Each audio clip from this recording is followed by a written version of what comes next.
blind spots, and then parts of ourselves that other people are aware of, but we're not, and then parts of ourselves that other people are aware of and you're aware of. So the aim is kind of like to expand those parts that you're aware of and minimize those parts that like other people are aware of but you're not. Yeah. So you deliberately get feedback from other people. Yes. About certain things. And should you get a broad spectrum of feedback, you shouldn't just go to your 3 best friends.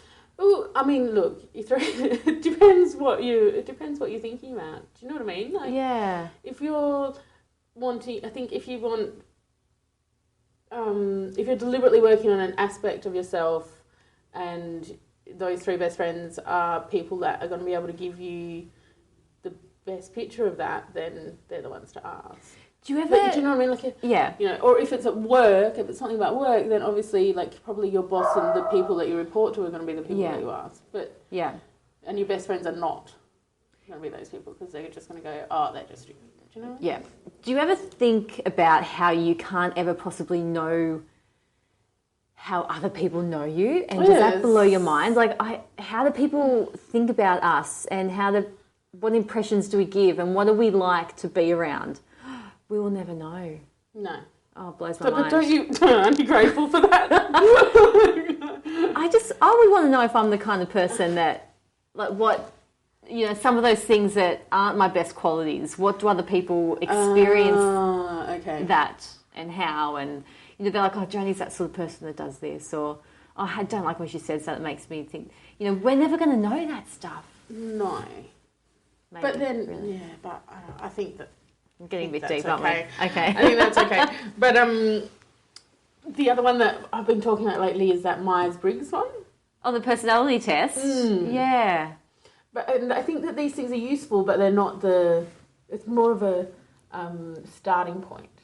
Yes. In that. And I think if you're really wanting to do it, to become more self-aware or more kind of well-rounded, then you really need to see a psych. You need to have someone independent. Yes. Yeah. Not you, just people in general. Yeah. No, I think that's a really good thing for people to do. And it's not because, and it comes back to the stories we tell ourselves, that you would only see someone because you have a problem that needs fixing. It's really just about reflection and being more self-aware, because the more self-aware you are, I feel I'm going to sound so much like Oprah, but the best version of you that you can be. One of the best bits of feedback I ever got from someone, and I think, that there was 4 of us, we're all great mates, and we had a lot to drink, so, you could take it with a grain of salt, but we were giving each other compliments.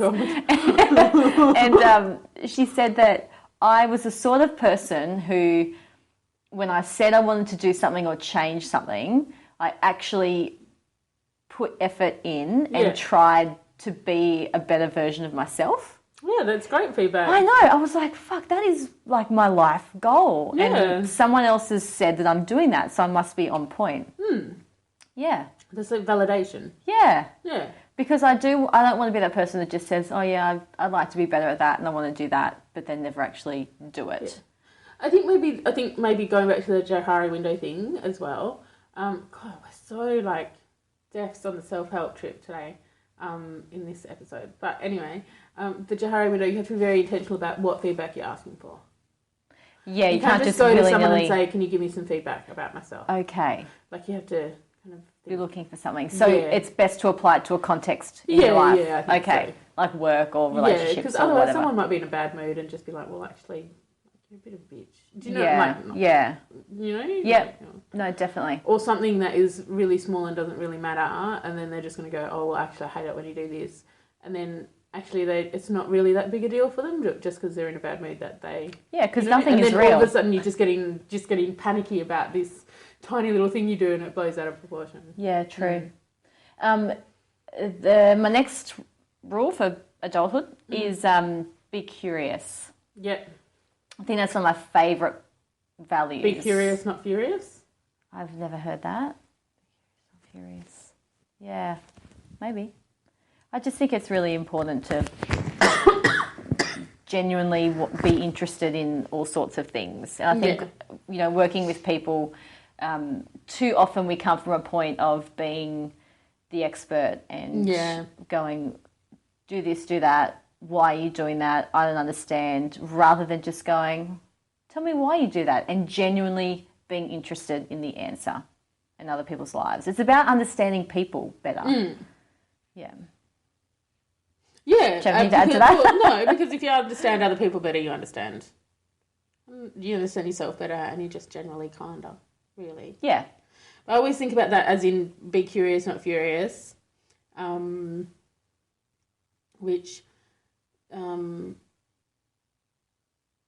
of was one of the mottos that we used to have working with people, in that sometimes your initial reaction is very reactive. Yeah. And you're very much like, why did you do that? But if you get curious and find out what's actually happening for that person, more likely to get somewhere. Yes. Yeah, you're more likely to get somewhere, and I think you're then less likely to make assumptions. And also, I think it just brings everything back down a level, and you kind of realise that everything is transient, right? You know, and in the moment, maybe you don't really need to do anything. It'll just pass. If you get caught up in it and get angry, it makes it an issue. Whereas if you just kind of explore it and then... And I really think that that's a really valuable lesson in management roles in particular. Because often, especially in our kind of field where we're working with people, often policies are so dictated by... This has gone completely, off where you started from, but policies are so dictated by this reaction to a particular event that happened, particular circumstances, and now, from now on, there's just a blanket rule. Yep. And I think that if people are a little bit more curious about what's happening, then be a bit more flexible and a little bit more gentle as well. Foresight rather than hindsight, And my last rule would just be eat lots of veggies. Oh. Just eat good food. That's really good. Yeah. I had wholemeal crumpets for breakfast this morning. What'd you have on your crumpets? Lemon butter. Lemon and butter's fine. Real butter? No, like lemon butter, like lemon curd. Oh, yeah. Oh, delicious. So yum. Yum. Yeah, I had some vegetables in my fried rice last night. I really should up the vegetables, considering my cardiovascular You have been talking health. about it. I feel like you're thinking about it. About upping the vegetables. Yeah. Well, that's so non-committal. Yeah.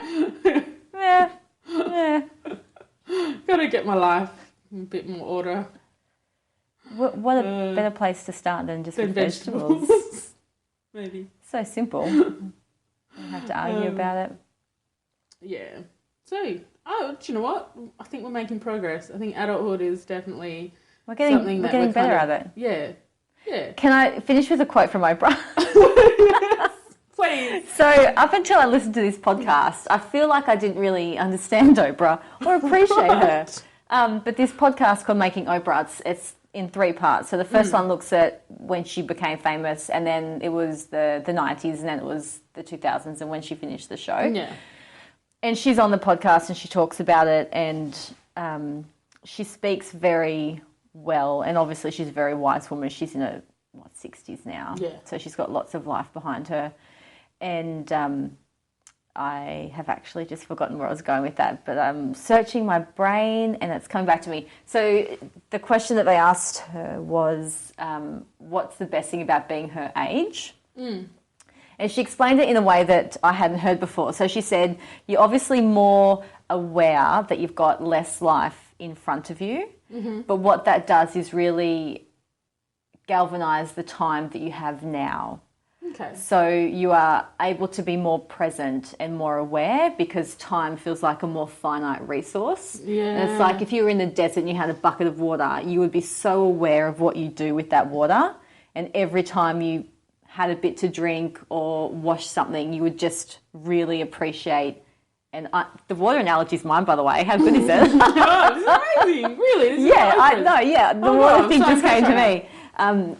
Yeah, you would really make the most of it and Yeah. appreciate it as you're using it. So she said that's the best thing about getting older, is that the time you have left has more meaning, or she puts more meaning into it, I guess.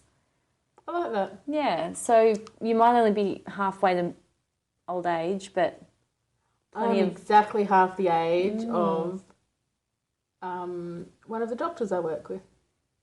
Oh, that's good. Yeah. You've got plenty of life left. So much life. We If have the same birthday. I go to my mum's side of the family, I'm probably halfway through life. Yeah. But on my dad's side, I'm probably only a third. Yeah, right. Yeah. And I mean, you eat lots of vegetables, so I would say definitely a third. Yeah, I think genetically I'm more like my dad. Yeah. So I'm just going to say I'm going to be around till I'm 95 at least. Yeah. Yeah. Cool. All right, I hope right. everyone's just jotted down those rules for life. If anyone has any, share them on Facebook. We've got a Facebook page. We do have a Facebook page. Listen to us at iTunes. Uh-huh. And we will see you next time. Okay, bye. Bye.